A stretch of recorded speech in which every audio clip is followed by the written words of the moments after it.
here was my experience. This is not going to be her experience. These are the expectations that need to be held. Immediately was evident that she was not going to uphold those expectations. So my adult self was able to make the decision that this is and has always been an unhealthy relationship, and that I'm safer in every regard without it.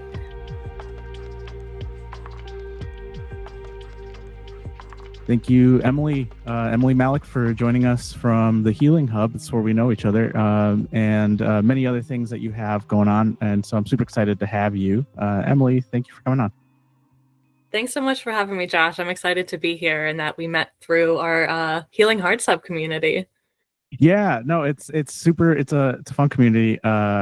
We met through, obviously, previous guest Grace. If you guys haven't seen that, check that out. I'll have a link to that. And that community has been pretty fun so far. We've had some really interesting chats, and I really like the conversations that we have, the Sunday conversations where we all kind of share our goals and what are what is stuff that we're working on. And it's just great because it works. It aligns so much to what's going on over here. So it's kind of like a second home in that way. How did you find your way there? So I met Grace, the founder of Healing Hearts Hub, through Substack at the beginning of the year. And we just kind of clicked instantly. So, what she has envisioned for the project, we just kind of see how we can help each other along in both of our journeys. So it's just been really fun. And especially now that it's gaining traction, just like meeting all of these new like-minded people who are on their healing path. It's so beautiful and inspiring and like grounding, because sometimes it can feel so lonely. Oh yeah, loneliness is I think like a big motivator. I think if we talk about loneliness as a motivation just for me alone, that has been like the big push was just like there's got to be something else. There's got to be other people out there, going through something like that, and what are they doing? And I think that's something that has motivated a lot of the people that we know is just that they're struggling and feels lonely, and so it's like who else is out there? So that has been a big motivator. Exactly. And it really just goes to show that everybody has a story in them, and everybody has like a spark that we can follow if we nourish it. So I definitely recommend checking out Healing Hearts Hub. If you're able to put a link in the description, that'd be perfect. Absolutely. We love having new faces. For sure, we'll have it on there, and then anybody that sees this or any future episodes, we'll have a link to it. So yeah, thanks for shouting that out. And also, speaking of everybody's on their journeys, we're here to talk about your journey today, if that's okay. Absolutely. It's been quite a long one.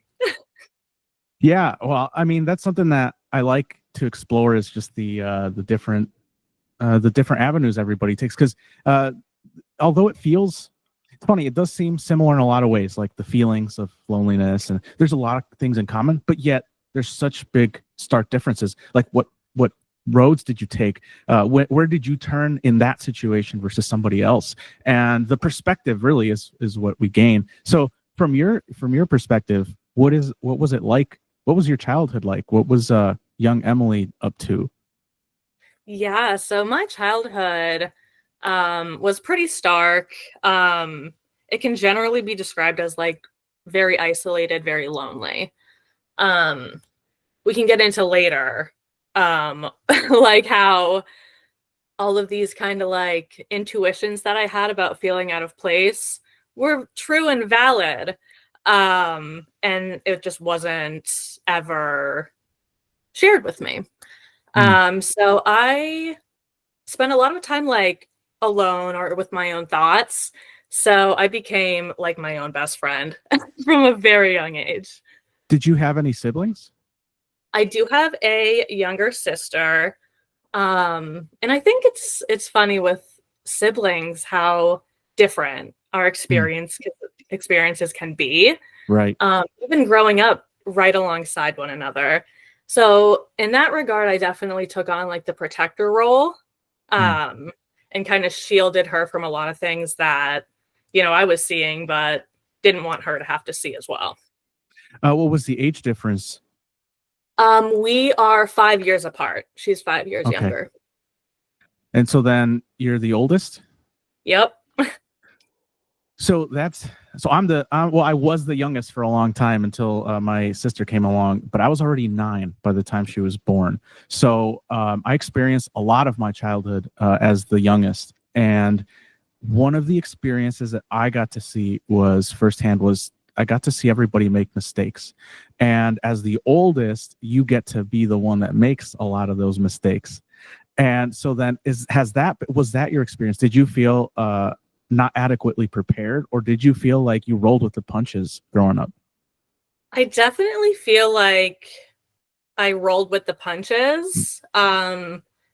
Looking back, when you were asking that question, the word like cushioned came to mind. Like I cushioned myself from the things that were happening outside of me, How did you if do that that? makes sense. Yeah, how did you do that? When you say cushion yourself. So I think because I had this like emotional intelligence from a young age, whether it's natural, whether it was like a trauma response, regardless, I was able to see the duality almost in situations from like a crazy young age. And I was able to separate, what they're doing versus how I am and who I want to be. And Mm. I think that in itself has always been a huge driving factor for me. So you think that you, like, for example, like let's say a situation comes up and there's issues going on. Did you find yourself dissecting those situations like as a young kid? Definitely. That's Definitely. that's a big fact. That's a big thing that came up for me too growing up was in fact it became a big problem for me because I would my therapist told me that it's great, like, but you intellectualize the problem. And so and that was a I've big heard thing. that. Yeah, and so that was like that's been my main thing that I've had to kind of think about, and then like access what emotion is there, because I did a really good job like I understood logically what the problem was, but I couldn't tap into the emotions related to it because the intellectualizing part kind of took me away. It's almost like I got to pull myself from the situation and then just like have an eagle's eye view and then not be involved in it, even though it's happening to me. So that's something that I used. What was it like for you? Yeah, I think as I got a bit older, like into my like pre-adolescence and adolescent years, I definitely developed a similar coping mechanism from just like seeing it, observing it, and kind of detaching and watching, and kind Mhm. of, I guess, in that regard, really learning like the subtleties of body language and micro expression and you Oh know wow, yeah, that's super. Yeah, that's, and then as a kid too to have to. Uh, so there's like, was your environment hectic? Was there a lot of stuff happening? What was it like? Um, there was always a lot of change. It Mm, wasn't super stable. So, um, I lived in like a small town for the first part of my life until I was about 13. okay. Um, my mother there, this whole situation there, it was kind of, I'll call it a facade for now, and the story will come Mm, together.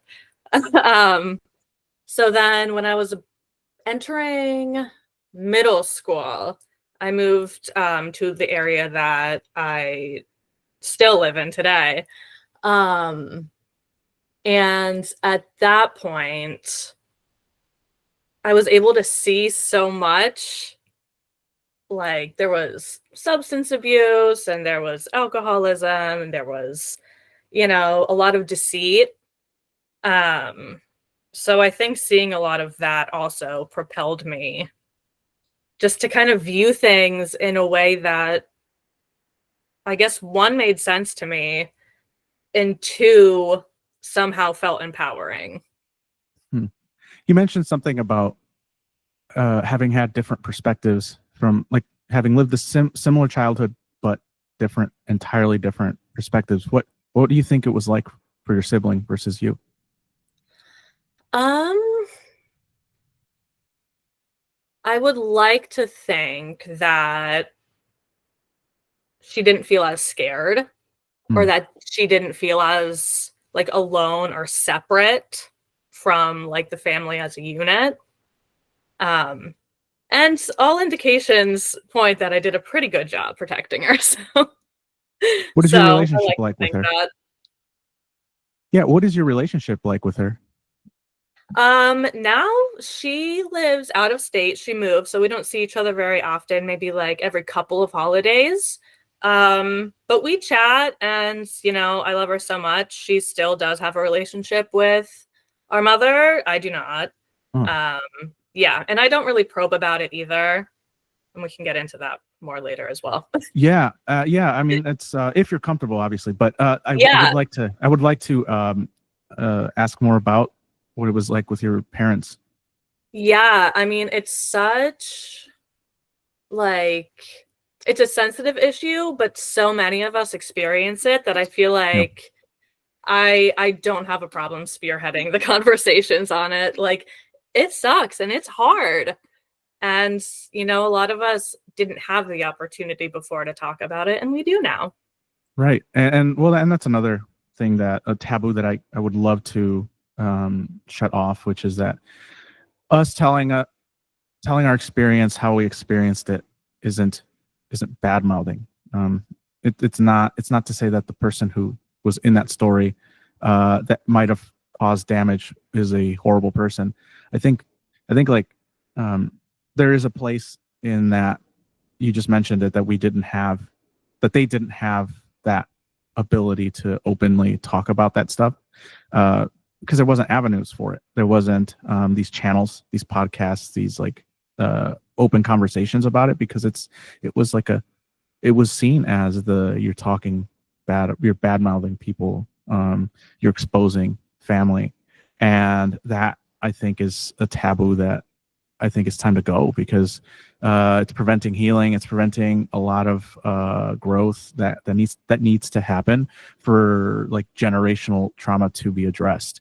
And unfortunately, fortunately and unfortunately, we get to be the generation that does that. And then what does that mean? Well, that means that we're going to have to access the fear that is associated with starting to work on those stuff, talking about it openly. And but it's not bad, it's not bad mouthing. And I think that's the main focus point, is that just telling your story is that we're all going to make mistakes. We're a villain in somebody's story, because it's just human nature. Like we're going to say certain things, people interpret it completely differently. They come from different backgrounds, different upbringings, and they're going to interpret things we say differently. Our actions are going to be seen differently, and the only thing we can do is openly talk about it and hope to come to an understanding. So that, I think, is a taboo that I would like to get rid of. Is it's okay to talk about your story. And so with that, right? What do you think what are the challenges for you with your mom, and what about your dad? Okay, so I'll give you the full scope rundown, and then we could dive into different parts. Okay, so I'm 32 now. My mom had me when she was like maybe on the cusp of 20. Um, the guy she was with didn't want to stay. She decided to keep me, but went through a lot of like emotional trauma throughout the pregnancy with like her father. Like we were saying, things weren't accepted, as easy back in the day as they are now. So I was born into a home with my mother, my grandmother, and my grandfather.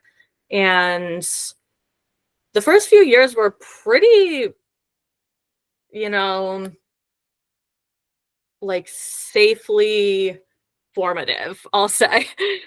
Safely formative. And then, I don't want to dream up somebody else's story of what actually happened in their mind. But my mom got with my sister's father, and he legally adopted me. And then we moved out of where I live now out to like the country. And we were out there for maybe like 6 or so years. And while we were out there, she didn't work, but she was really like unfaithful and turned to alcohol. And that just lasted for a long time until she was found out, essentially. And I remember one like the divorce scene. They Mm. were like arguing, and it was nighttime. So like, how old was I? Maybe like 10 or something, 11 maybe. I like come out and I try to like fix the situation. And that was not the first start of the end, but at that point I was like, all right, like I've got to be a bulldog. Like, and then we moved back to the hometown where like my grandmother and my aunts and my uncles are.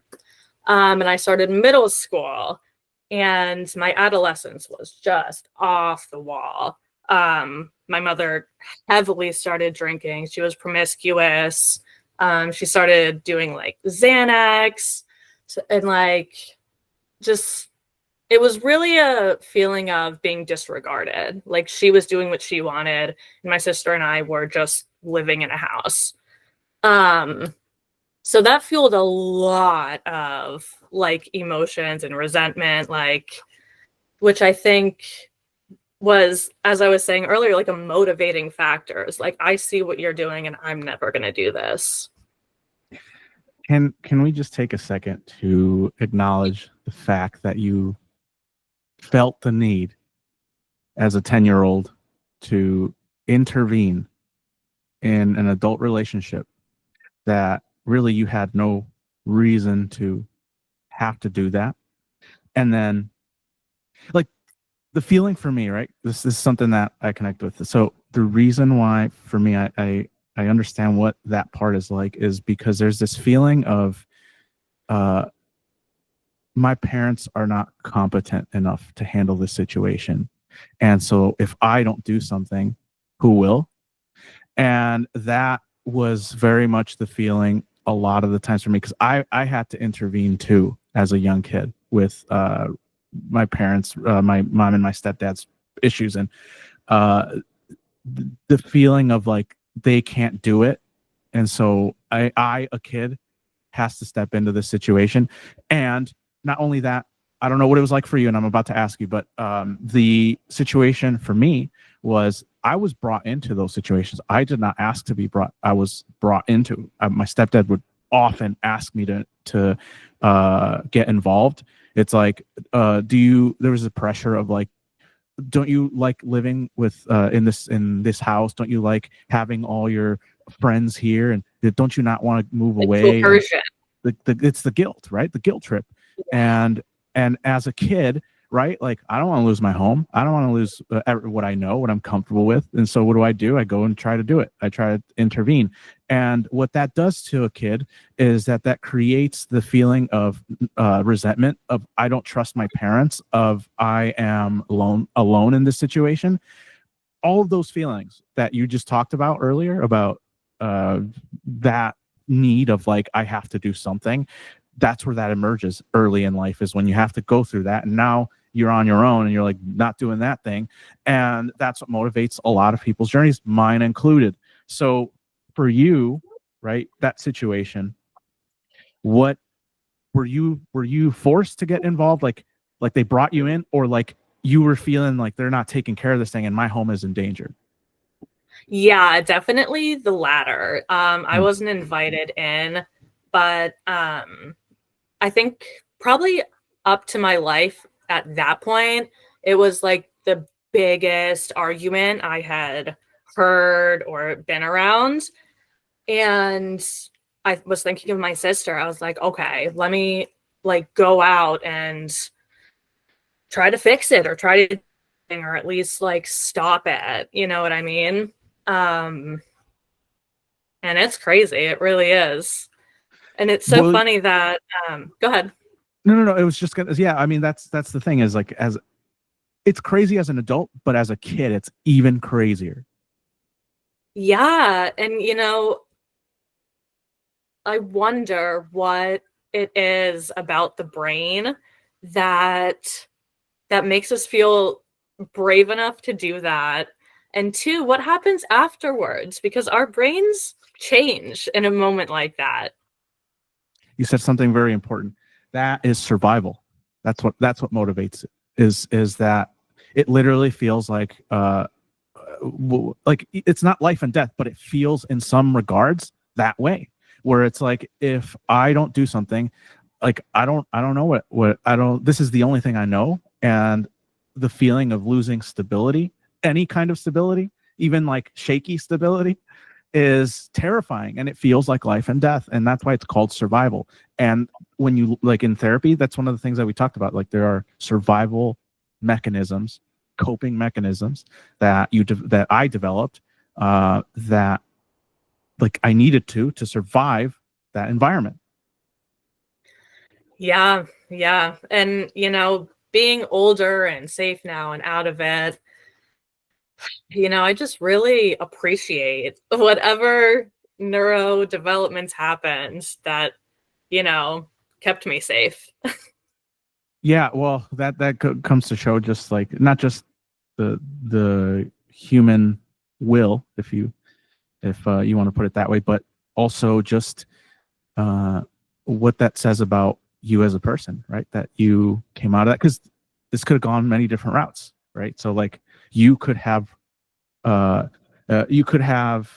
followed in those footsteps of like of masking and like numbing, and that's what drugs and alcohol is for. Is people just, it's so difficult, the situations that you go through, that sometimes that's the only, feels like the only option. And so that could have been a route for you, and it would have been understandable.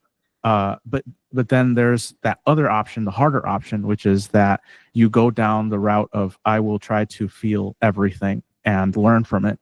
And that is, I would say, it is harder that way at first, but in the end brings you more answers than the latter, which is, I keep numbing and then I just don't ever learn, I don't ever grow, and this is where I stay. So either go through the fire, right, and hope that you come out the other side in one piece, or you stay where you were and be guaranteed to not improve. Exactly.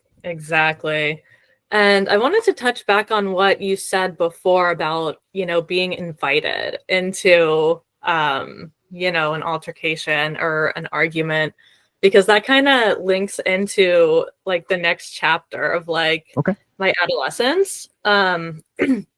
So my mother's second husband, they started dating. They had an immediately toxic relationship. Terrible, like violence, like this is where like domestic violence really became a part of like my day-to-day life.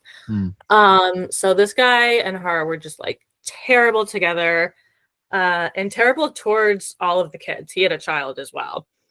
So their resentment for one another was just like, it tore the children's situation apart, basically. But before they got married, this is one of my favorite stories. Before they got married, they called my sister and I up to their room, and they were like, do you think we should get married? And I was like probably 14 at the time. And I was like, are you kidding me? Absolutely not. You guys hate each other. What? Like, thanks for asking. Obviously, they got married anyway. Why ask me if you're not going to take my advice?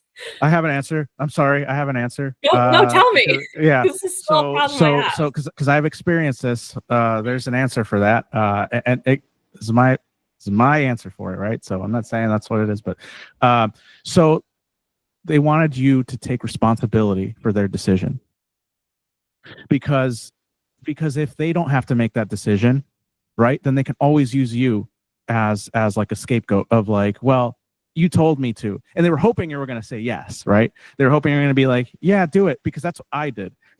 I said yes when I was asked, hey, should I be with this person? Because I don't know him. So I just want you to be happy. That's what I told my mom. I said, when she asked me, should I marry her? I just want you to be happy. I was like 8. And so I just said, yeah, like if that's, if you're gonna be happy that way, that's fine. And but that's a scapegoat. That's like a thing of like, well, I listen to what my children say, right? And that will be used later as like a put responsibility on you for that decision. And it's not to say that it's done maliciously, it's done because they're bad people. It's not that. It's just that there's a difficulty in being held accountable. Like, because then if you make a mistake, right, what does that mean for your kids, right? You made a mistake and your kids are negatively affected, and you have to answer to that. Like, that's what you have to do. And that's the thing they don't want to face, is the accountability if they make a mistake and what that means for other people. And there's a shame thing associated of like, they feel like they're bad people, and so they don't want to feel the same thing. Like, why do they go to alcohol? Why do they go to drugs? Because they don't want to feel those things. So then you, the child, has to experience what they don't want to experience. Yeah, wow, that makes so much sense. That's so funny. They wanted you to say yes. Yeah, that's why they asked you.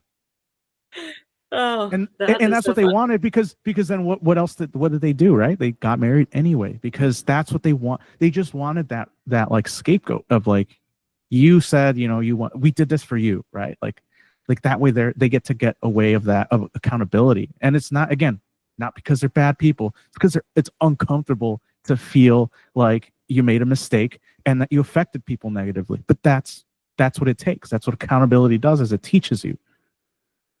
Exactly. And I think that's one thing that, in my mother's situation, accountability is just not on the table and never has been. Mm-hmm. And as I've gotten older, and I'm a mother now, and we'll get into that later, mm-hmm.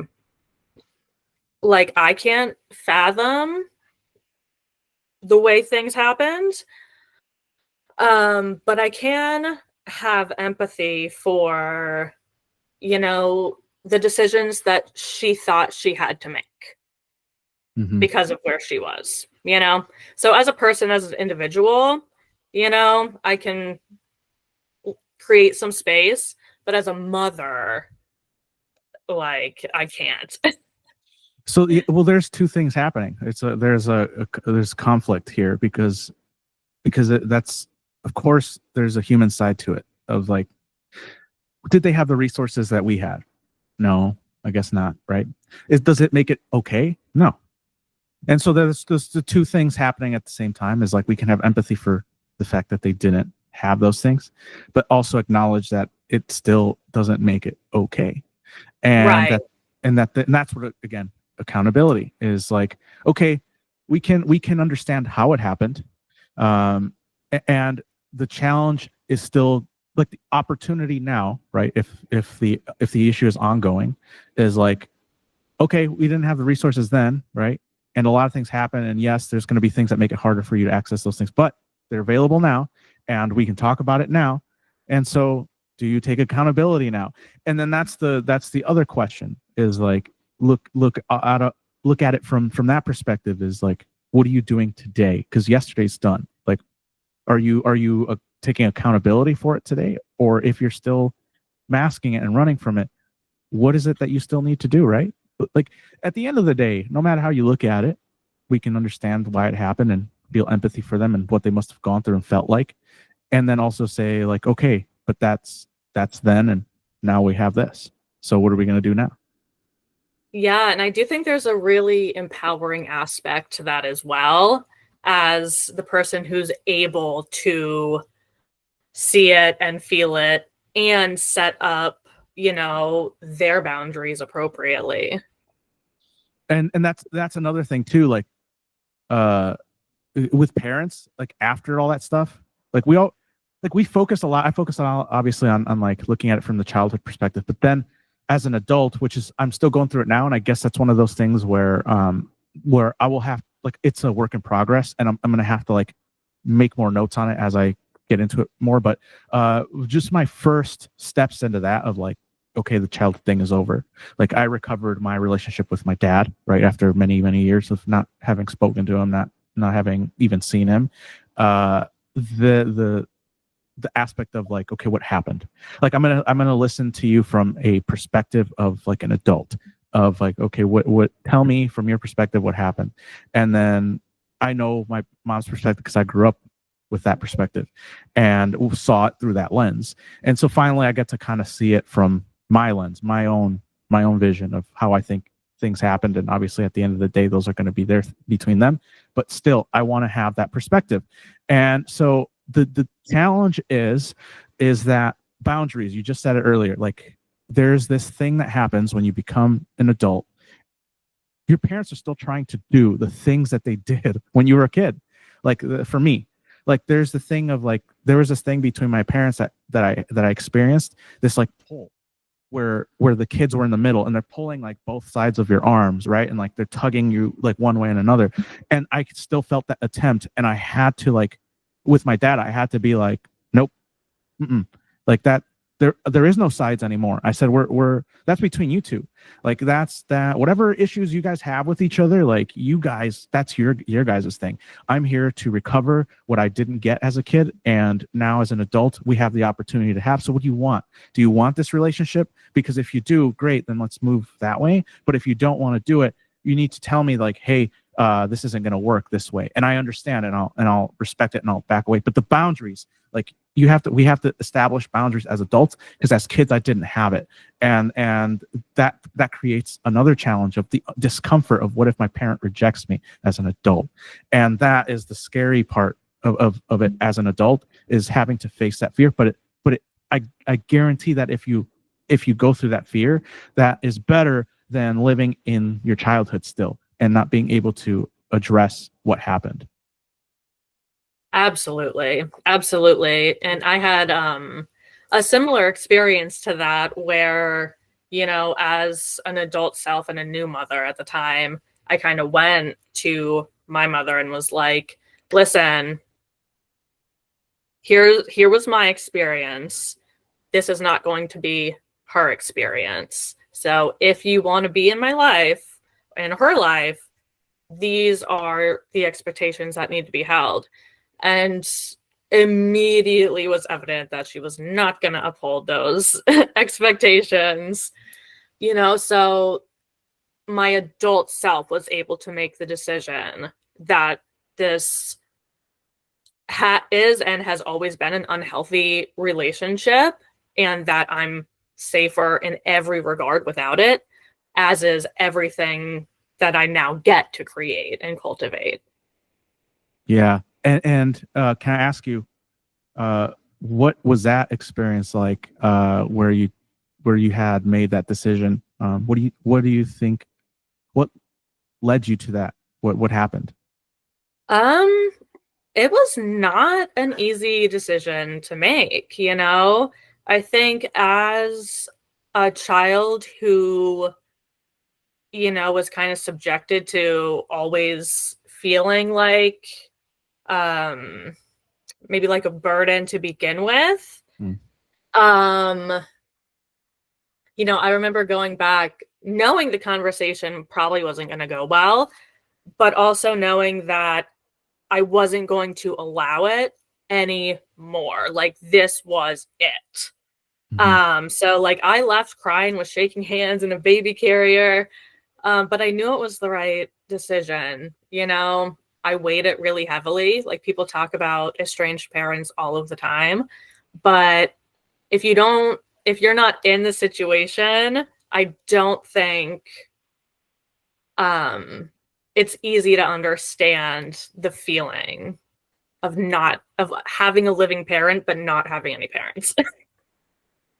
Well, yeah, I mean that's where the loneliness comes from, is like I don't have guidance, right? Like, because parents are supposed to be there to guide you, and that just is a I think I mean, you experience neglect as a kid, and when you're neglected, you grow up with this idea that I don't have anybody on my side, and that is a very heavy feeling to live with, and it can do a lot of like you mentioned, taking the different routes and different paths, and it could go very different ways, and it just sometimes I think like you can kind of almost feel the fork in the road where it's like decision time, right? Like, am I going to, like, I have the opportunity to go this path that my parents have gone, and I don't have to feel the emotions if I just numb them.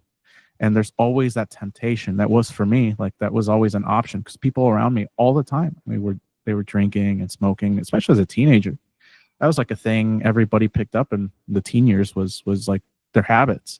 And that's in adolescence. I think that's why it happens, is because like you're starting to understand and feel the pain of your experiences. And it's so much, it's so heavy that it's like, I don't want to feel this right now. I don't want to deal with it. This is too much. And your brain just isn't equipped. And so I feel a lot of empathy for people who start those habits in their teen years, because what did you have to go through to have to feel the need to numb as a teenager? Because those are formative years, and those are years that we're supposed to be figuring out who we are and who we want to be, and to have it. And so I think that's where you can almost see it. I wonder if you experience this. Can you see what age your parent got stuck at? If you had to think about it, like, what did they behave like? Like, you have to put an age to it. Wow. I would say a teenager. My mind goes right to 16. Right? That's the Yeah. feeling, right? And that's how I have felt, is like, it's almost like you can track the point if you just listen to the things they say, how they express themselves, where they got stuck. And because, like, if you take drugs, or if you do, or you party or whatever in your teen years, and you don't focus on like doing the thing that we're supposed to do, as it's like form our personalities, and if you don't do those things, what are you gonna? You don't have anything developed there to step into. So what do? You just keep doing the same things over and over again, so you can see what age bracket they got stuck at. And so it's like, okay, so I'm still speaking to a hurt teenager. And that's where my empathy has kind of started to come through, is like, oh, I know where you're at. And you can kind of like have that empathy. Obviously, doesn't make it okay. Doesn't mean that they can do what they do. And for my situation, the options were always difficult, and always went back and forth of, should I continue this? Should I not continue this? And for my situation, right, like, I found a line that they could respect, and a line I could work with, and where it's like, okay, this is where I'm at. And they said, okay, so far that hasn't been crossed. When I've needed to enforce it, I've enforced it, and it hasn't become a problem. That has been my situation. For everybody's going to be different. Maybe in your situation, your mom did not respect your boundaries. You set boundaries, you stepped over them, and you said, no, don't do that. Did it again. And then at some point, you have to draw that line. Absolutely. And I honestly have so much space in my heart for adolescents in general. Like, they get so much flack from just society, but I mean, I've worked with kids, so we can also get into a little bit of that. Yeah. But just such a developmental stage. Their hormones, their neurons, their bodies, like everything, they're so fragile. That, yeah, it's no surprise that what happens during those years really sets up the whole like next decade. Well, then that sets us right into the next chapter. What is it? What are your formative years like? Your teenage years, and what obstacles did teenage you have to face, and how did you confront them? Yeah, so adolescent years, my mom was married to that guy. They built a house together. I call it like the hell house. Like, I still drive by it every now and again and like shudder. um, but there was a lot of violence, a lot of cleaning up messes, breaking up fights. Getting my first job was like the best day of my life, just so I had somewhere else to be. Yes. A lot of anger started to build, and resentment. Like, it felt like just waiting out the clock until 18 from the time I was like 14. just like waiting out the clock. So after that relationship with the second guy she was married to ended, by that point I was on the cusp of like 18. And my mom starts dating this other guy, and she's being real freaking squirrely, real weird about it. And one night they like come back to the house and she's like crying. So Bulldog Emily, why is my mom crying? She puts me through all of this, but I'm still a protector. Also, my sister's still in the room next door. Of course you are, yeah. So what's going on? So I go out, I'm like, why are you crying? What is with this guy? I like get in his face. I'm like, somebody can tell me what's going on. And she like takes me to my bedroom and she's just sobbing. I'm like, tell me what's going on. Like, this is out of character for a woman who never shows any emotion ever. Sobbing. Yeah. So I know something's up. What a miraculous time it would be to tell your daughter the truth. It was my bio father who was in the kitchen, whose face I just got in, just screamed at him and created a whole scene. Did she tell me? Of course not. So I go like another year or so without knowing. And I end up getting told by a complete stranger. How? Like, yeah. Where at? So that was just crazy. So my 20s got kicked off with like full angst, really feeling like I had no idea where I came from or who I really was, and just like so lonely and angry. That was the beginning of my 20s. Yeah. So there's a couple things I'd like to ask you about. With how, in what situation do you get told this is your dad? You said it was like a stranger. Where are you at this point? Okay, so that night with the big explosion between my mom and my bio dad and me, nobody told me anything, but they started and continued dating. So he like kind of became, you know, routine in the house. It wasn't until, well, I was definitely in college. So maybe like 19, right before 20. I went out to dinner with my bio dad and one of his friends. And his friend told me, she like leaned over the table and she was like, you know what's up, right? And I was like, lady, what are you talking about? And she's like, this guy is your dad and nobody ever told you. And like, you know how there are moments where your world can just crumble? That happened. So yeah, it was just like the rug being pulled right out from under me. It was really intense and, you know, sparked so much that I like took time to process and then had to go verify it with family. I went to my aunt and was like, this happened. Is this true? And she was like, oh yeah, it's been a whole thing. And it just felt so, I felt so betrayed. Well, absolutely, because first of all, I'm assuming they both are already, they know all the information. Like, it's not like your mom didn't know that was your dad, right? And exactly. So, and it's not like your dad didn't know. So then that leads me to my next question is, did you even get to know who your dad is, like, as a person?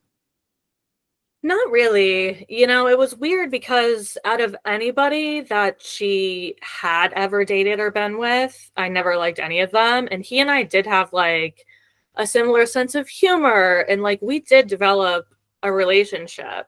But my mother couldn't take that. Like, she saw us getting closer. And this is before I knew that he was my bio dad. She'd be like, why are you guys getting so close? Spending so much time together, la la la. Like, whatever she was insinuating, I don't know. I was still in the dark. So it was all just very, very weird and deceptive. I'm gonna ask you a question that you're probably not. It's just gonna be your best guess. if that's Okay. okay. Yeah. What do you think was the threat to your mom of you becoming closer to your biological dad? What do you, if you had to guess? Fear that he was going to tell me or that he already had told me. Oh, so she wanted to keep, like, she went out of her way to keep that a secret. My entire life, yes. Why didn't she want you to know? I don't know. Don't know. Okay. So like, that just makes me think. So there was things that I found out about my family later, not like as an adult, but in my preteen years. For example, like my oldest brother, I didn't know he was my half brother. My dad actually told me, and I believe that there was shame associated with how that happened, and that's why it wasn't brought to my attention of how that came to be, that he's my half brother. And that was a big shock to me because I thought it was a lie, because I was under the impression that like my mom always told me that like my dad lies a lot, and like, you know, all these things about him. And so obviously I don't know him as a person at that point.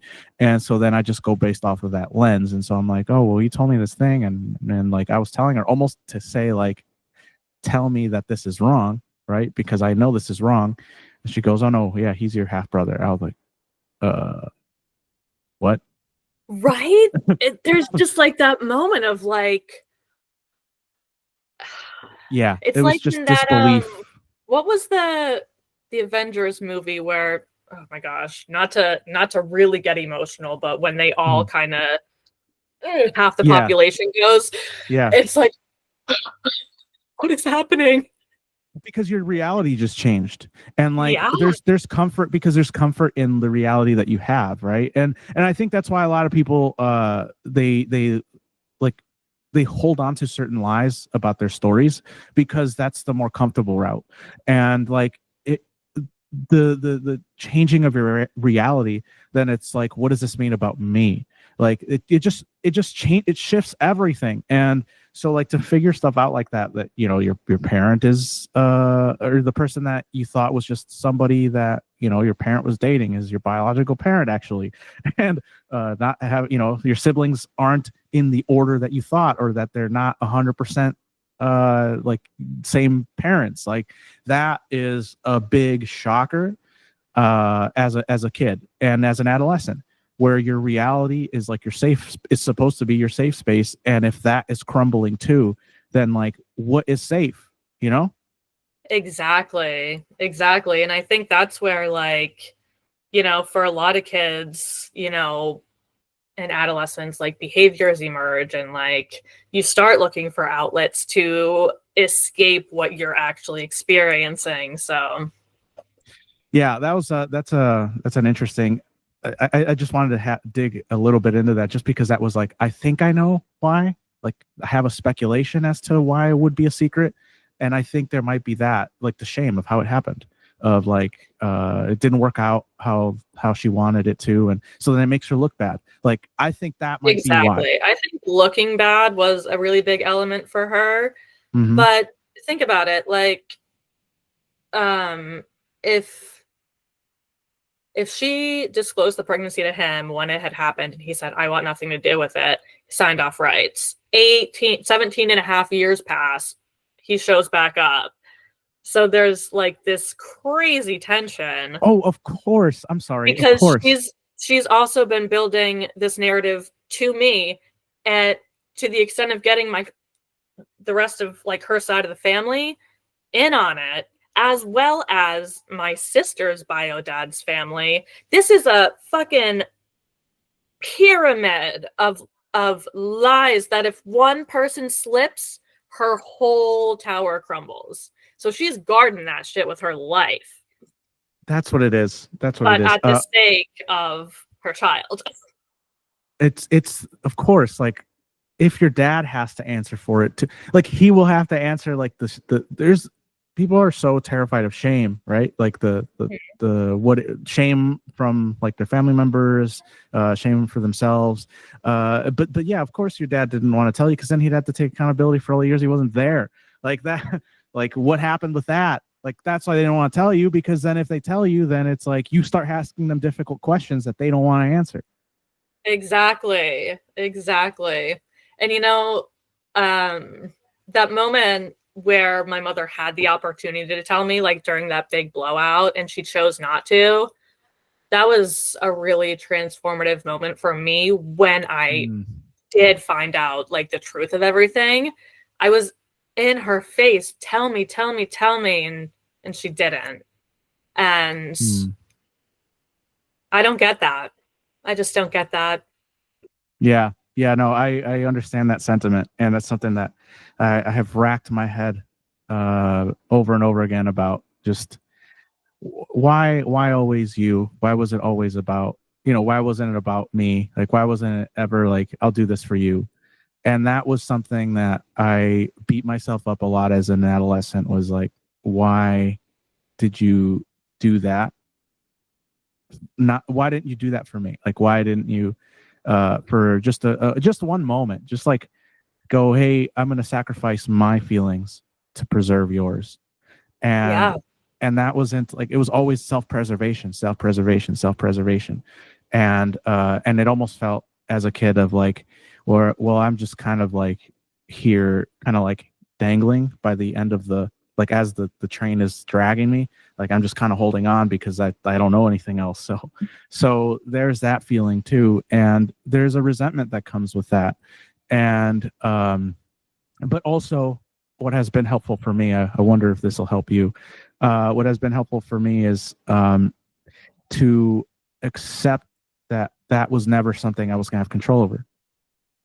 That is not about me. That is about my parent, and that is about what they felt about themselves, with whatever it is that they have going on. That it isn't. It was never about me, and that helped me a lot. Was to remind myself, like it isn't you. Like that's what it comes down to. Is it's just not about that you weren't good enough. It wasn't about that you weren't worthy of it. And it's unfair that that happened. And we can acknowledge that and accept that and sit with that. But also, it's nothing to do with your worth. And that's something that you get to define. And I think that's the beauty of it coming into adulthood, is like, I get to do something about it now. I have a say in it. I don't get to be dragged anymore. I have the say of like, no, I'm not going to do that. When I'm presented with that same situation, I'm going to go about it differently. And it's not to say that you're not going to go and make mistakes. And maybe someday your child comes up to you and goes, I really didn't like that this had happened, and I felt this way about it. That hopefully you will also address that differently and go, this is a space we can share this information, and that I will accept all responsibility for things that I've done, for anything that I've caused, whether I meant it or I didn't, because that's irrelevant. Because as a kid, you still feel those things, whether you meant to do it or you didn't. Absolutely. Absolutely. And there's something that you talk about a lot, which is like reparenting yourself. And I think that is, a huge gift that I get to experience raising a daughter, because she really, in a lot of ways, reminds me of how I would have been if I didn't have to navigate the terrain that I did. Mm-hmm. Like, she's soft and she's empathetic and she's creative, and I get to heal a lot of parts of myself through, like, there are times when like I make her upset and she comes to me, and even she's 8 years old now. So we'll talk it out and I'll apologize. Listen, I was out of line. I shouldn't have said that. In the future, here's what we do. And there's just something so, healing about the past versions of myself for that as well. You can answer this, or you don't have to. But do you at times, when you're, let's say for example, your child gets upset with you, and you have a daughter, right? Mm-hmm. And she comes up to you and she says, hey, I was in her whatever 8-year-old vocabulary tells you that you upset her, and do you have to sit with yourself? Is there a moment of like fear of rejection from your child? Does that ever happen to you?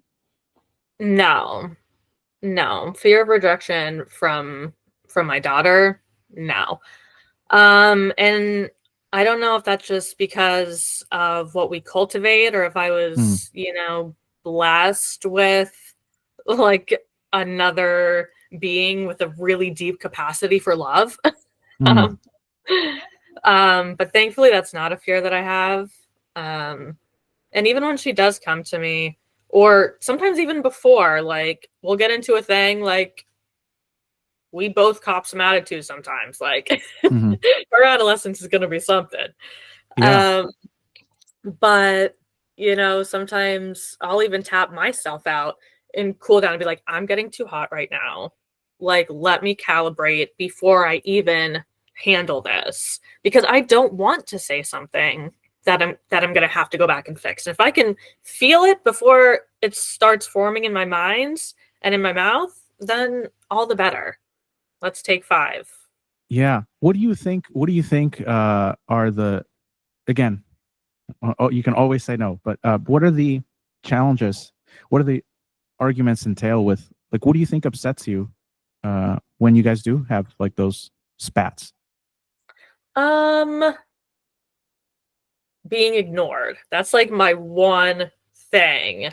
Like, you can whine, you can fuss. Like, she fusses when she's got to clean up her messes, things like that. Whatever. Homework, that's a thing of its own, but also whatever. When I speak to you, don't ignore me, is my thing as a mom. Mm.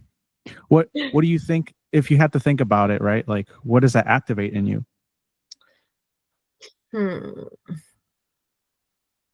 I mean, being unheard or disrespected. Unheard. Yeah, that feels that does, like, I'm just based off of the what you've told me. Mm-hmm. Unheard. Yeah, like that's kid you. I'm hearing when it's like the, you're not hearing me, and that's what you experienced when you were younger. Yeah, no, I'm glad that you can recognize that. That's something that a lot of parents can't do. My parents, for one, is like the thing of like, where is this coming from? And it's a good, like, it doesn't mean like, oh, like I'm a terrible person. No, it's just like you're a human being, and you have that younger self that is still coming up from time to time. And I'm glad that you recognize that. And what do you think, what are your daughter's things that upset her? She really doesn't like not being believed. Like, honesty is a really big thing in the family I've built.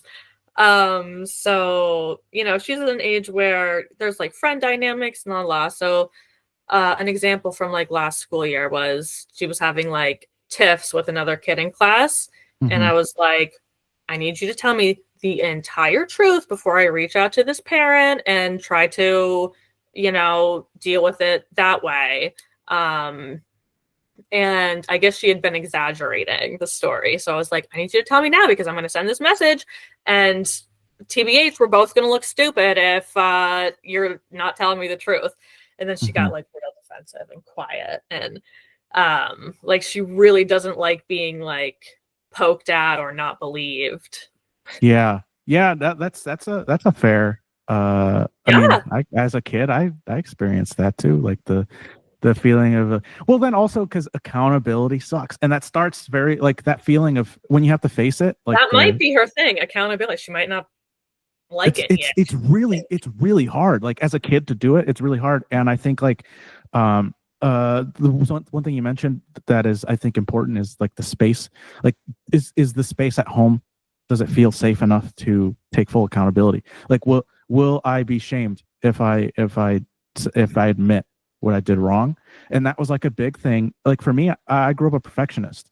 So my mom has such high moral standards for me, like for me and my siblings. Like lying was a thing she would never tolerate, right? And so then there was this feeling of like, I can't make a mistake. Like that's the thing that I had to grow up with. And the problem with that is there's no way I could have met those moral standards as a kid. There's just no way. So the environment had to have been safe enough for me to make mistakes, and it wasn't. It was like you make a mistake, you lie to me. Like if you do this thing, like it's like full punishment. Like boom, like the hammer comes down, and as a kid, that's terrifying. And so I completely understand that feeling, and hopefully like one thing that you're telling me is that that's something that you guys have worked on. I'm glad that you guys can have those conversations, because that's a challenge for a lot of parents, and it was for my parent to be able to have those conversations and not feel judged, not feel shamed for having made those mistakes. Yeah, and that is like an essential component if you are a parent or even a family dynamic that um, really holds honesty as a pillar, because, it has to be safe, so everybody messes up. It's okay to mess up. It's okay to bomb a test. It's okay to like speak out of line sometimes. We all do that. Mm-hmm. But we need to have, the accountability to be able to have the conversation with the person that we hurt or affected, to like look at it transparently so that it doesn't happen again. And then as she grows and her problems get bigger and bigger, she won't be afraid to say, oh my God, like I really messed up on this project, or la la la. At least she can come to me and tell me the problem, and I'll be like, Right. okay. Right. And I mean, and it's okay that even later you find out, I could have done it a little bit different. Like, Yeah. maybe I could have gone about it this way, and that you can have those conversations later, because it's, again, you can't be perfect as a parent, and then she can't be perfect as a daughter. Like that's Yeah. just what it comes down to. And then hopefully that's something that continues into her adolescence, because what I've learned is I'm not a parent, but I did get to see my younger sister from different vantage points, because I was 9 when she was born. So I was like, I got to see 10 years later what she's very similar to me. 10 years later, what she's going into, like, I was just there, and so then there is more empathy, because at first there's that feeling of like, who are you, like, what's going on right now, as her personality shifts and goes into adolescence, and then she's gonna have different friends and hang out with different people, different likes, because she's gonna explore different parts of her personality, and that means that there's gonna be versions of that person throughout life. And I think this happens in relationships too. When you're with someone long enough, you're going to witness different versions of themselves, of those people. And so sometimes you're going to like them less, sometimes you're going to like them more, but is that going to affect the love that you have for them? And I think like that was a big trial for me with my younger sister, was that I got to see basically myself through her, and be like, oh, I remember that. And rather than get like judgmental and upset and be like, why are you so rebellious, why are you so like, why are you pushing so much, the feeling of like, wait, why did I push so much when I was her age? And then that's where that understanding comes from, and I get it and I accept it. And even though there's certain parts that it's like, man, I really hope that you when you get into your, like, really get into your adult years, that you can see this in this way, right? Like because there's a lot of anger right now, because as a teenager there's a lot of anger because you're realizing that your reality wasn't what you thought it was, and there's a lot of resentment that has to be felt and addressed before you get to the love, before you can find the love again and be like, I accept the situation and I love this person, and it wasn't okay what happened, and have a space for everything. It's just disorganized as a teenager. Yeah, I mean, it's so complex, to get to the point where you can hold these feelings in their respective places and, know how to best take care of yourself with all of it. It's like Yeah. such a complex masterpiece that we get to kind of create in the way that feels best to us. No, it's definitely movies couldn't be written any better than what life throws at you. So I do think that's that life does throw perspectives at you, doesn't it?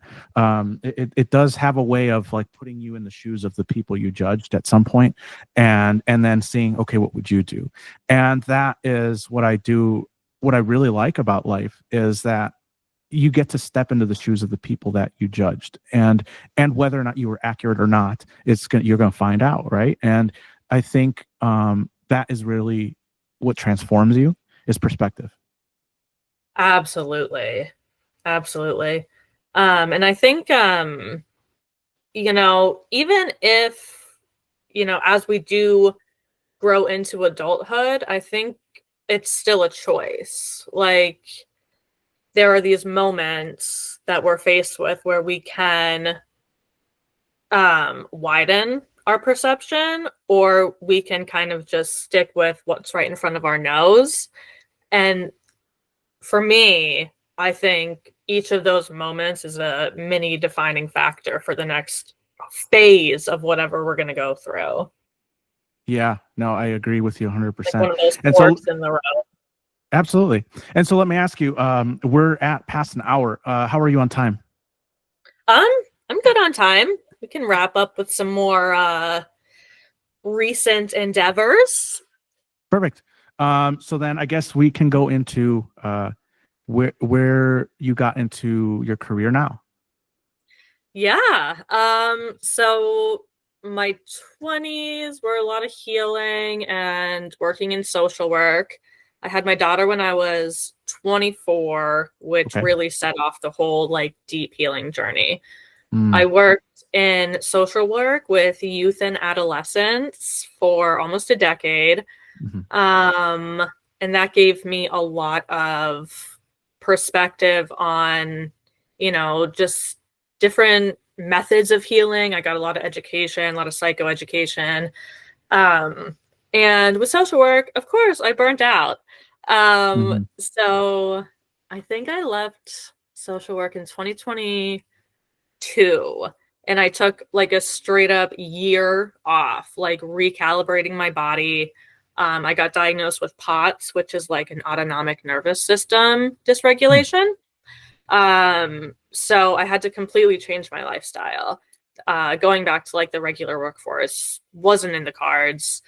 Um, but I, at my heart, am a helper. So I'm like, okay, what am I going to do? So after my long, long, long healing road, that was mostly alone and with a trauma therapist at some key points.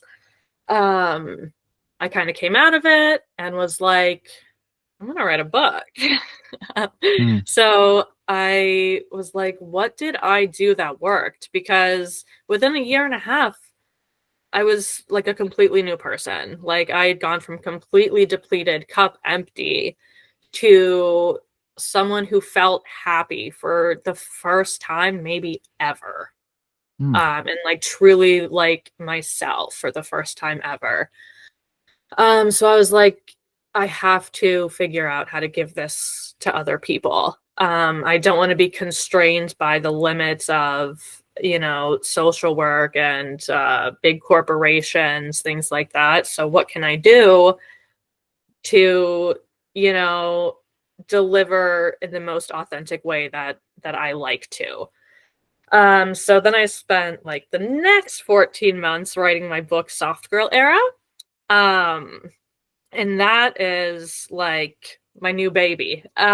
She is great. She is filled with like all of these healing techniques and metaphors and visual mind maps Do you of have the a different physical? healing. Do you have a physical copy of the book? It is only in digital, but I do keep it on my iPad. Yeah, if you could show like an Yeah, let me pull it up. the digital hard copy, I guess, like the front. Yes. Files.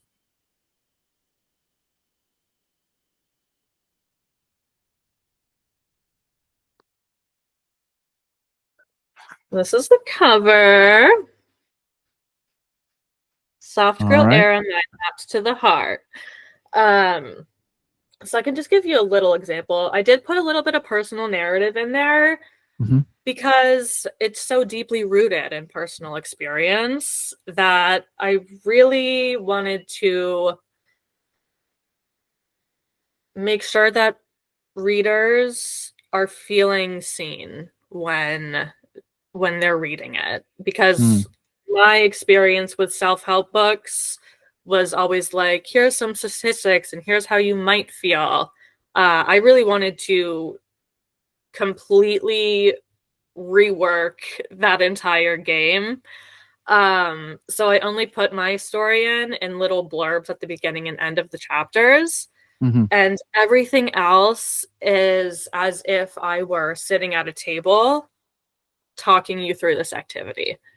So it pulled a lot of my skills with social work into the game. I like it.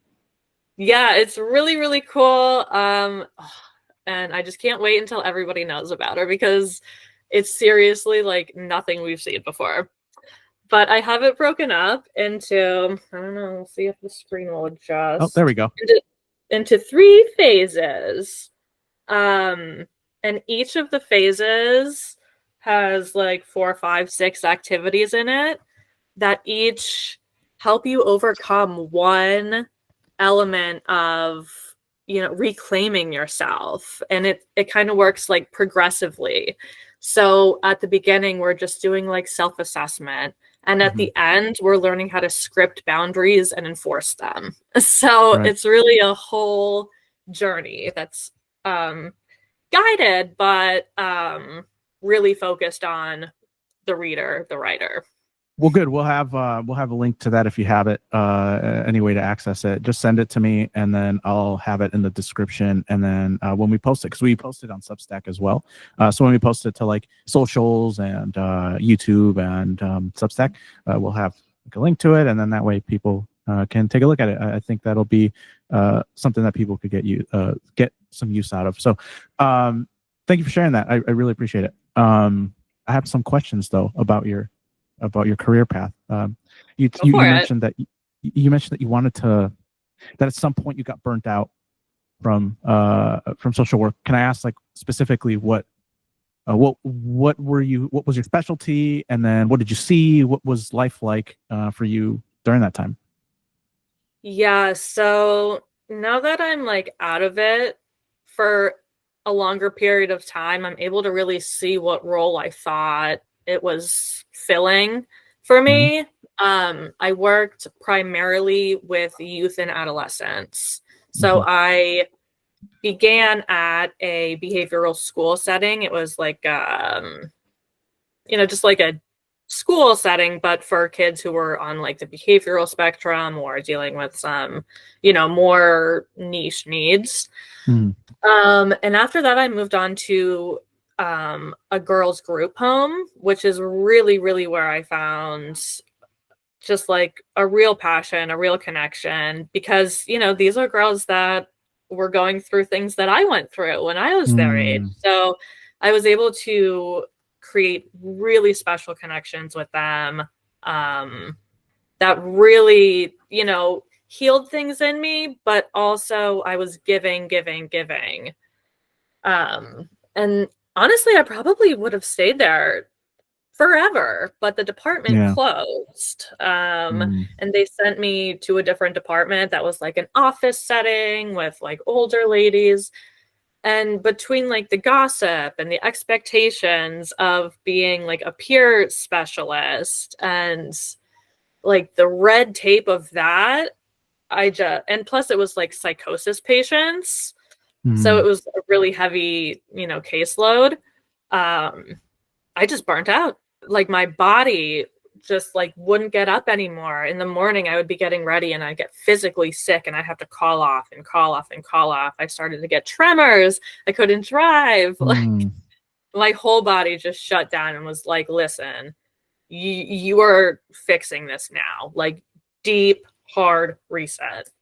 Have you had a chance to think about what was going on for you in when you were having those difficult times? Like, was it did you what was the feeling? Was it helplessness? What were you feeling? It was a lot of frustration, Hmm. honestly, because in the company that I was working for, it was really encouraged to bring your ideas forward. What do you think is going to help the clients? So I would come with a lot of ideas and a lot of excitement, and none of them would ever take. And these are things Hmm. that like the clients had even brought to me. So I think it was like advocating for them and them not getting what they need. Like that frustrated me. Um, so I guess it was like seeing that I was a part of the cog in a machine that's pretty broken. It didn't I didn't feel like I was helping to my capacity even. You said something that I suspected. I'm not in the field, but I suspected. I've already kind of like gotten a taste of how broken that system is, because through the time I've been in therapy pretty much consistently for over 3 years now, and so I have gotten to see changes in management.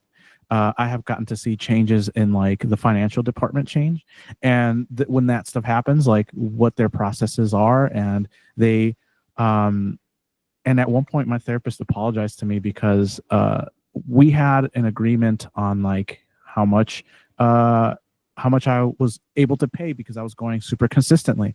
It's like, hey, can we do some sort of thing? I would like to continue, but like money's a bit tight at this time. Like, can we do something? And so then she was like, yeah, absolutely. And so she has that power to do that. The problem is the financial department, the new like management, like completely jumped over her and then directly talked to me and was like, hey, this is how much you're gonna be paying, and like, and when we had already had an agreement, and she was like apologizing to me. She's like, I'm so sorry, like that something is going on here that I don't like, and I'm gonna do what I can, right, to like try to talk to them and see if we can't figure something out. Like she told me, I'm embarrassed, I'm sorry that that happened. And so I told her, well, it wasn't like, fortunately for me, right? Like I wasn't in a position, like at first it was like, oh man, that sucks. But it was more like, this isn't going to be like, I wanted to continue it and it doesn't seem like I can. And it wasn't like me looking at her that way of like, oh, you lied to me, or, but some people would see it that way and would be justified in seeing it that way, because if I have an agreement with somebody, right, like with somebody who's supposed to look after me, and in some ways they're like guides, life guides, life coaches, whatever, in some capacity. And so then all of a sudden this happens, and it's like, I trusted you. And that has to be a defeating feeling for the therapist who wants to help, who is fully intended on doing it, but something out of their control just happened. And so it's like, okay, so if I can't help in the way that I want to help, am I doing what I want to do? And I can see when you said that, that like the frustration of the system. And I hate the red tape, because I told my therapist, I hate the red tape that you have, and I understand it. I get that some people would take advantage of it, and that's why it happens. But it's something that has happened to me in the military, and I hated it. Was the mass punishment of like, so now because this person came late one time, all of you have to be back at this time. And it's like, but I follow all the rules, I do all the things. And so that happened.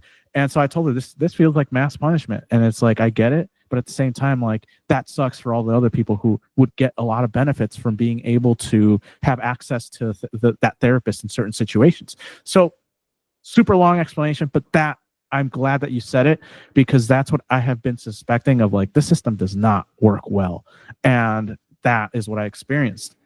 Yeah, and it is disheartening, and I can with gratitude say that the company I worked for a long time, and they really do help on an individual level, but when you're working inside of it and you see how systematic it is, and how like each rung up the ladder feels colder and colder and more detached from the mission of the work, I don't want to be a part of that. Like And that's what I it feels like. That's what it feels like. Right. That like So do you know what field you're in? Like that was one of the things, one of the questions that I asked myself when the way they approached me was super like what's the word? Very like non-empathetic. It was very like this is what's going to happen. And it was like whoa, like that feeling for anybody who's new to therapy. Like I had been in therapy for several years before that happened. So that I kind of like understood that wasn't, I could separate that wasn't her. It wasn't anything she could control.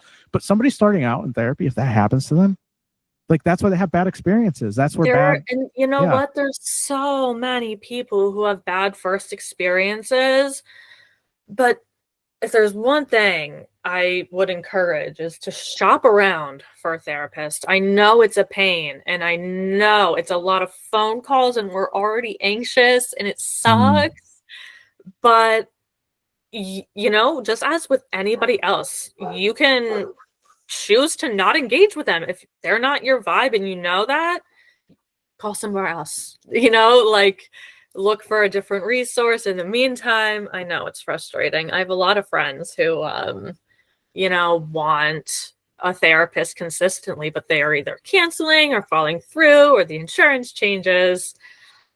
So, and that's another reason I think that these healing spaces we're creating are even more important, because even if it's not like if all of us are in conversation, I think even what we hear affects how we feel. So you never really know what we say is going to hit someone's ear the right way. So yeah, I think podcasts when I'm struggling are like my number one tool. So yeah, well, now you're on one.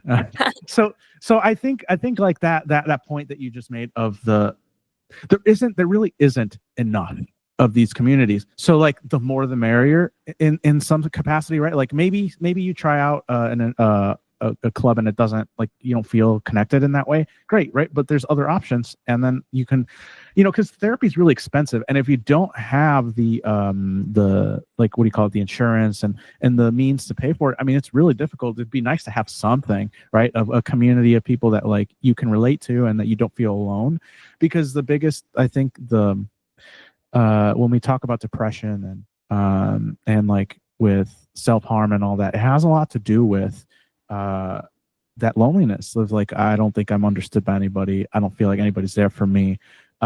What's the purpose? And that, I think, is where that, that darkness comes in and that creeps in. And it's like, if there's a community there that people going through it and like they can talk to you through it, it could be life and death in those scenarios.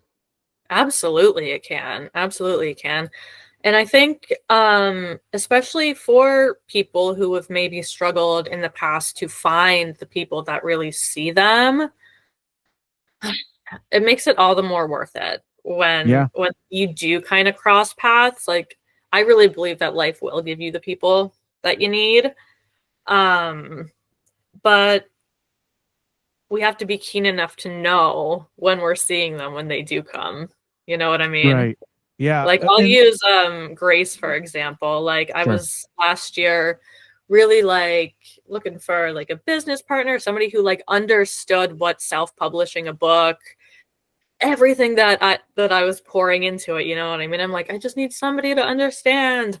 And then so shortly after, I found Grace, and we've just been like honestly achieving a lot of our goals alongside each other and motivating one another. And even on the bad days, it's so good to have someone there that's like, I'm putting it down today, I don't want to look at it. And you have to remember too that like it's another perspective, and you can always feel that there's a lesson there, whether it's one that is going to be difficult or one that is going to be fun. There's that feeling of like, there's something here, and I just have to kind of let that play out and see what happens, because there's something I don't yet know. Like, there's something that is beyond my understanding, and so then let me just lean into it and then just experience whatever needs to be experienced so that I can learn what is here. Because like, I do believe that also, where when you meet people, there's that feeling of there's something to this, and like, but what is it? And then there's that moment of where you focus and you lean in, and if you lean into it, the answer will reveal itself every time. It has for me. Every time that even if I was especially if I was uncomfortable, actually, especially if it was uncomfortable, there's a reason why I'm uncomfortable, and I need to learn why and what it is that's going to teach me. So that's super important too.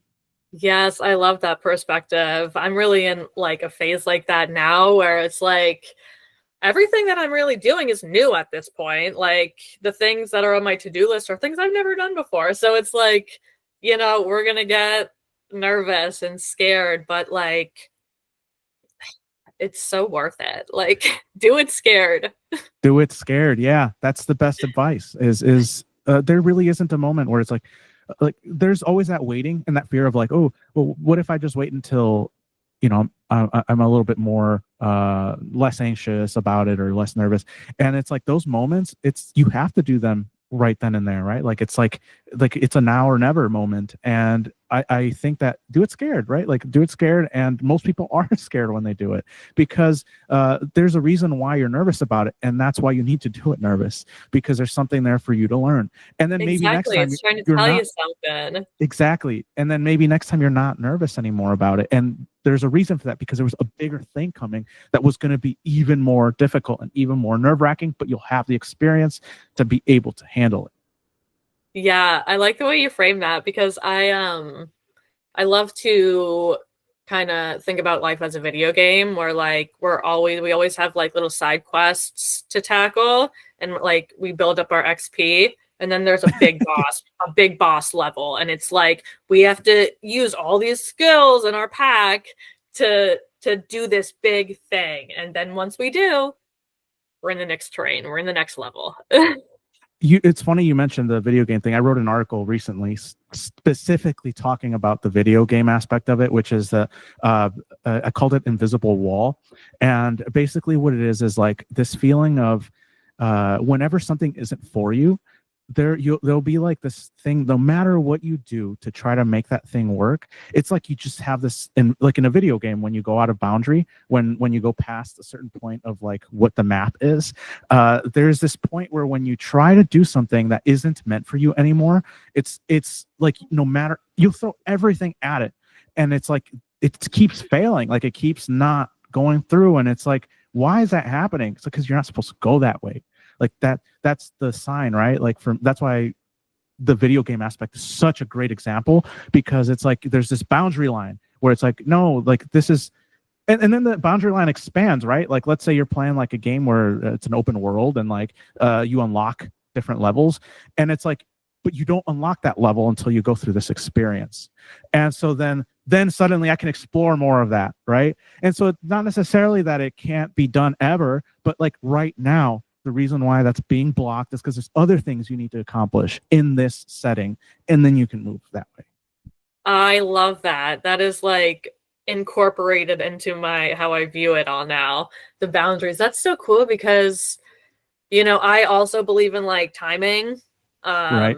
And really being ready for things. Like we're not going to be given anything before we're ready for it. Absolutely. And that's just the way it is. So kind of like trying to push that boundary and just not go. And it's such a great visual. I love visualization. So Yep. Yeah, exactly. That's something that helps me a lot. That's why that video game reference works so well. But yeah, that's a good thing that you brought up, because that's exactly like that was my thought process as well, is how I saw it, as like it's kind of like a video game in some ways, and really it's in some scenarios I guess it kind of is a simulation, because right? scenarios. That could be a different episode. It'll have to be at some point. That's crazy. But anyway, to get back on track, I think that there were some things that you were talking to me about. Speaking of like things that you're discovering and exploring, one of the things you mentioned was like astrology, and that's something that you started digging into. How has that been for you so far? What have you discovered with it? Yeah, so I'm not like super duper into astrology. I only know like general basics and like Yeah. really how it feels for me. Mm-hmm. So I'm not like a guru on it of any kind. That's okay. I'm a Gemini, Mm-hmm. and I have always kind of resonated with the duality aspect of Mm-hmm. Gemini. And recently I've been in this phase of like finishing the book and, you know, learning how to kind of slow down and be calm. Like this integration is my big boss moment right now. Like I have to learn to not push so hard. So where's my train of thought? What was the question? The question was, with astrology, what have you learned about it so Oh, far? Mhm. yes. So we just had a really big transit, Uranus into Gemini, Mhm. which is a time where like truth comes to light and old systems that are kind of shadowy, Mhm. or, you know, they kind of dissolve and crumble. And we have an opportunity to create something new.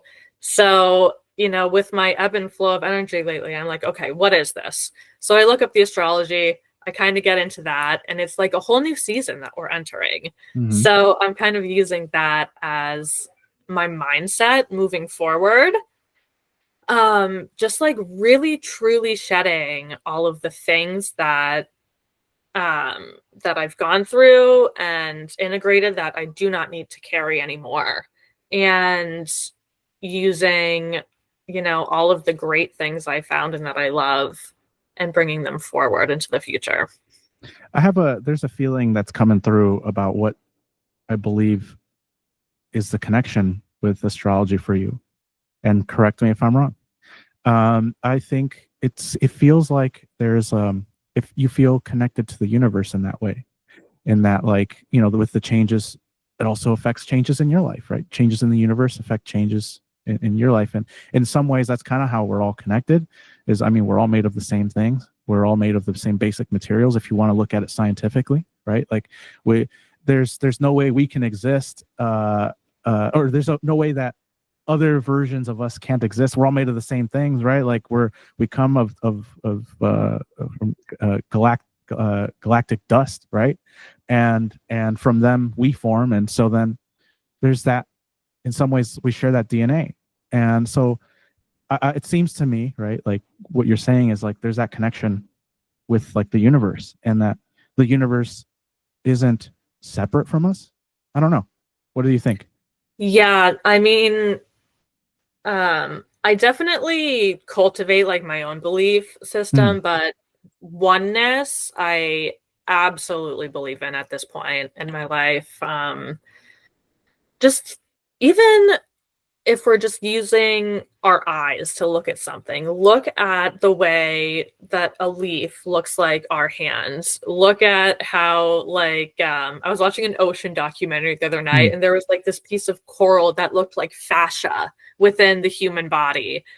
It's, I just don't think it is coincidence. Like it all works in its magic way. Um, and I think also I did lose a loved one early mm. on in life. So I think that kind of gave me a predisposition to look for the mystical as well. Well, I think that it's not that, for me. It's similar in that, like, that's where my drawing towards spirituality has come from. Has been like, what else is there? Like, what's out there? And I think that as humans, like, that's like a thing we all have in common, is the wonder.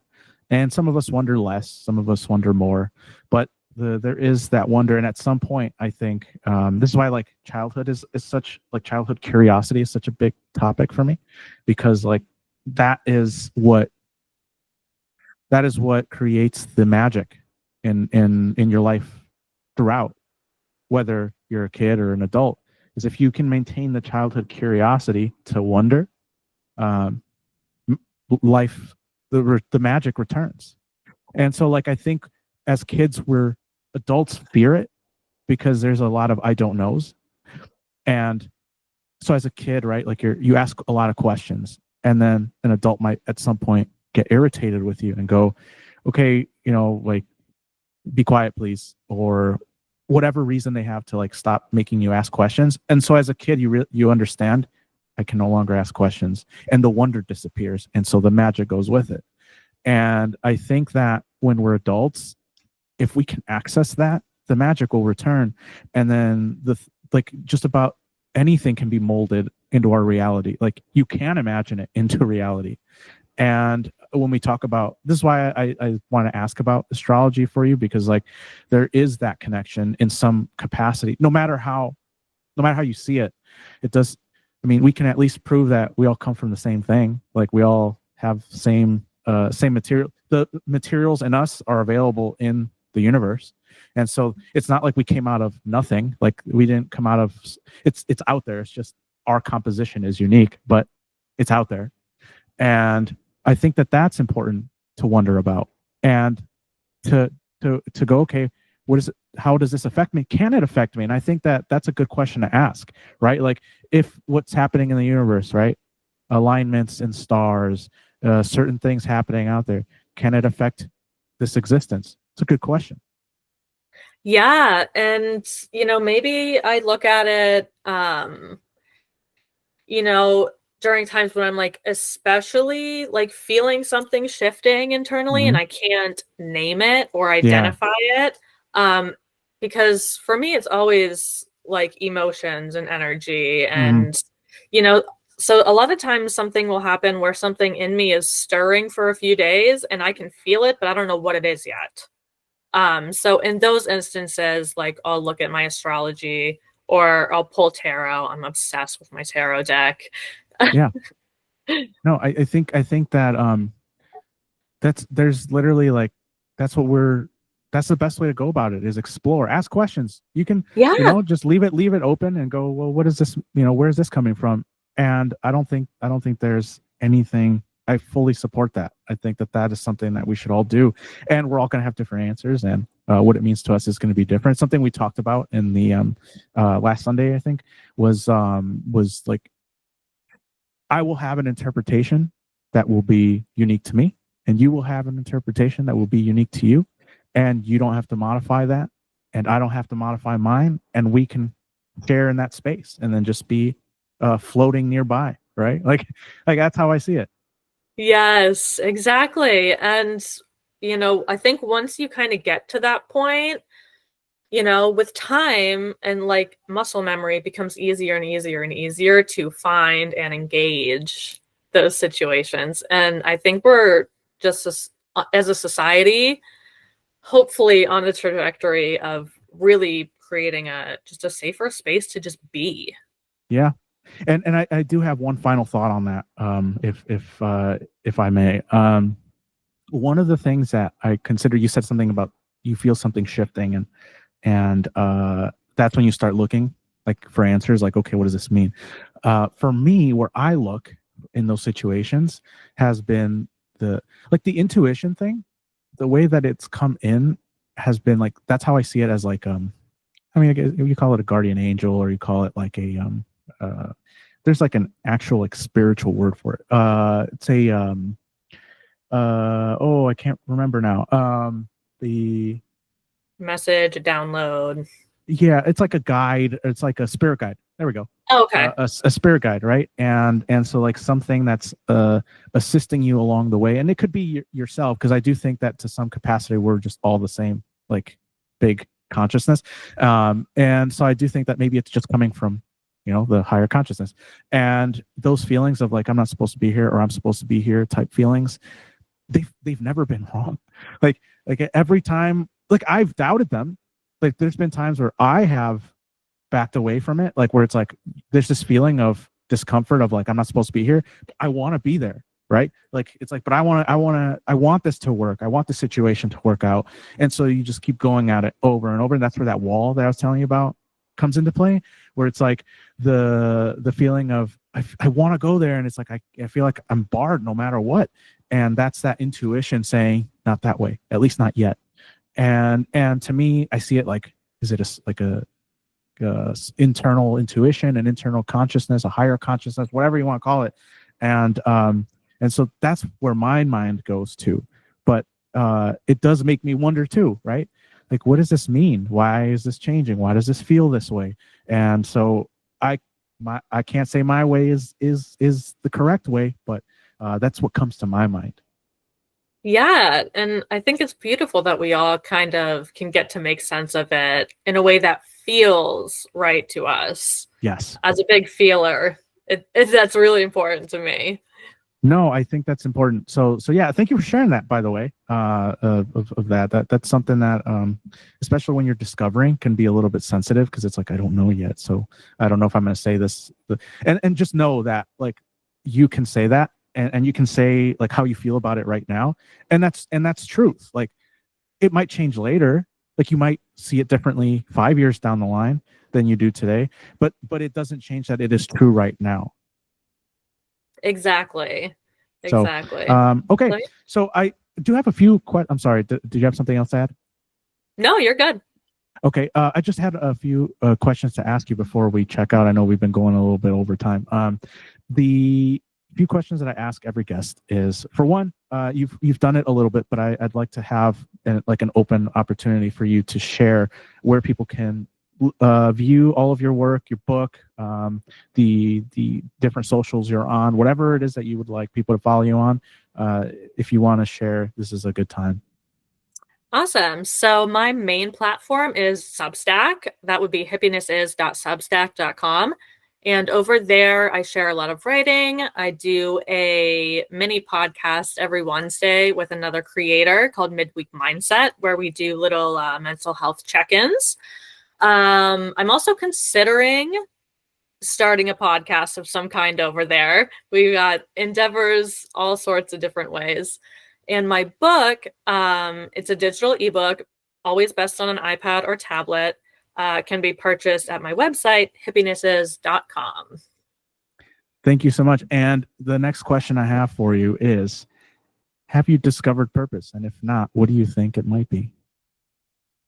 Yeah, my purpose is seeing others where they think no one else can see them, and helping them find whatever light looks like through their darkness, just however I can. Last question for you. If you could speak to your childhood self, what would you say?